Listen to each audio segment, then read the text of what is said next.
అసలే ఎండలో అందులోనూ హెరిటేజ్ ఐస్ క్రీమ్ 2 రోజుల నుంచి ఈ హెరిటేజ్ చంద్రబాబు నాయుడు గారి సంస్థ ఏదైతే ఉందో సొంత సంస్థ హెరిటేజ్ కంపెనీ గురించి మామూలుగా చాలా వీడియోలు అయితే బయటకు వస్తున్నాయండి. ఏంటంటే కనుక హెరిటేజ్ ఐస్ క్రీమ్ ఒకటి అక్కడ పెట్టుబడి పెట్టి ఒక కొత్తది స్థాపించారంట చంద్రబాబు నాయుడు గారు. షామీర్పేటలో 6,205 చదరపు మీటర్ల విస్తీర్ణంలో హెరిటేజ్ ఐస్ క్రీమ్ ప్లాంట్ నిర్మించారు అక్కడ తెలంగాణలో. ఇదేంటిది?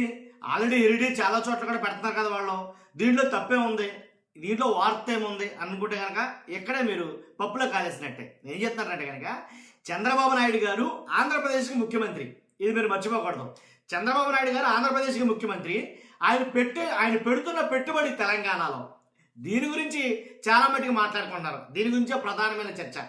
ఏంటి? పెట్టుబడులు తెస్తాను, రండి ఆంధ్రప్రదేశ్లో పెట్టుబడులు పెట్టండి, మీరంతా వచ్చి ఆంధ్రప్రదేశ్లో పెట్టుబడులు పెట్టండి, నేను మాత్రం తెలంగాణలో పెట్టుబడి పెడతాను అని అంటాం. బోలా ఇదే కదా మాట్లాడుకుంటుంది, ఇదే మాట్లాడుతున్నారు బయట.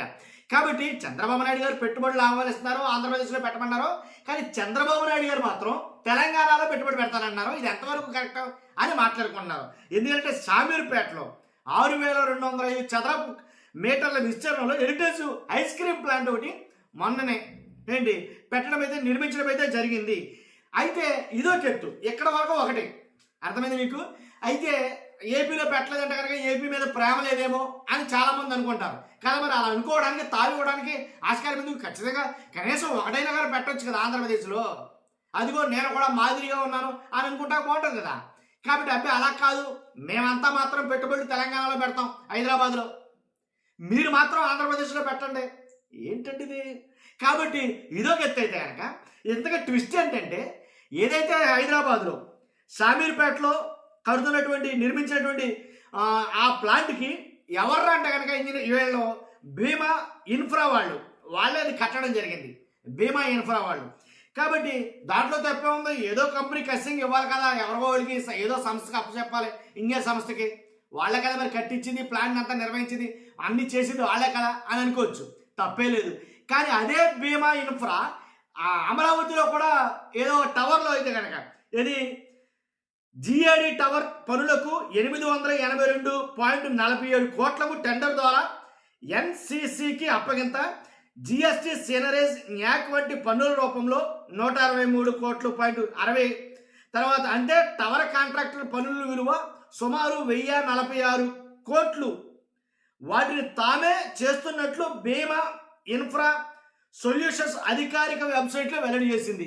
ఏ భీమా వేళ అమరావతిలో జిఏడి టవర్స్, అమరావతిలో చాలా నిర్మాణ పనుల్లో పాలిభాగస్తులుగా ఉన్న ఈ భీమా ఇన్ఫ్రా వాళ్ళు ఎవరు వేళ్ళు? ఏదైతే హైదరాబాద్లో చంద్రబాబు నాయుడు గారికి ఐస్ క్రీమ్ ప్లాంట్ కట్టించారో వాళ్ళే వేళ్ళు. అంటే అక్కడ వాళ్ళని ఇక్కడ వాడుతున్నారంటే అనుమానాలు వస్తాయి కదండి. అర్థమైందా మీకు? ఇప్పుడు దీన్నే వైఎస్ఆర్సీపీ నాయకులు చాలామంది మాట్లాడుతున్న మాట ఏంటంటే ఒకటే మాట, నీకిది నాకిది, నీకింత నాకింత. ఇలాంటి ఒప్పందాలు ఏమన్నా జరిగాయా? ఎందుకంటే ఇప్పుడు మన ఇల్లు కట్టిన తాపీ మేత్రే ఇంకొక చోట మళ్ళీ వేరే చోట కట్టించుకున్నాం అనుకో, మనం ఒక బాధ్యతాయుతమైన ఉద్యోగంలో ఉన్నామండి. ఉద్యోగంలో ఉన్నప్పుడు మన ఆఫీసు అంటే సంస్థకు సంబంధించిన ఆఫీసు కడుతున్నటువంటి అదే తాపీ మేస్త్రి మన ఇల్లు కూడా కట్టాడనుకో, ఖచ్చితంగా అనుమానం వస్తుందా రాదా?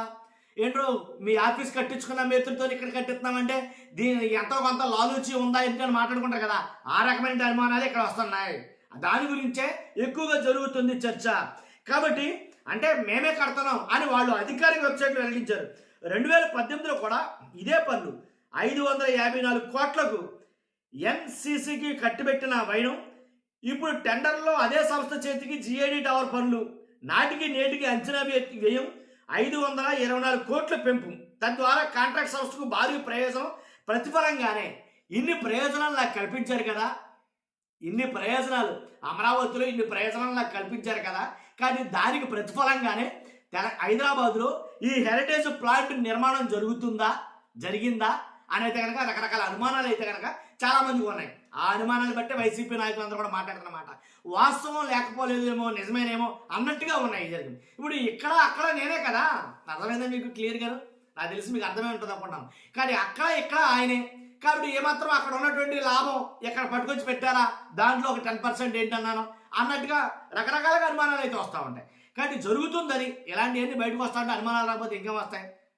కాబట్టి చూస్తున్నారు మీరు అందరూ కూడా మీ అభిప్రాయం ఏంటో తెలియజేయండి. వాళ్ళు చెబుతున్న మాట ఒకటే, ఏంటిది, ఏపీ మీద కపట ప్రేమ ఉంది చంద్రబాబు నాయుడు గారికి. కాబట్టే ఆయన సొంత సంస్థలు పెట్టుబడి ఇక్కడ పెట్టడం లేదు, అక్కడ డెవలప్ చేసుకున్నారు అని కొన్ని వ్యాఖ్యలు అయితే వస్తున్నాయి. చూద్దాం అవి నిరాధారమైనవా లేకపోతే ఆధారభూతమైనవా అనేది రానున్న రోజుల్లో తెలుస్తుంది. చూస్తున్న మీరు అందరూ ఫస్ట్ అయితే లైక్ చేయండి, ఎక్కువ మందికి ఇన్ఫర్మేషన్ షేర్ అవ్వాలిగా. Thank you very much.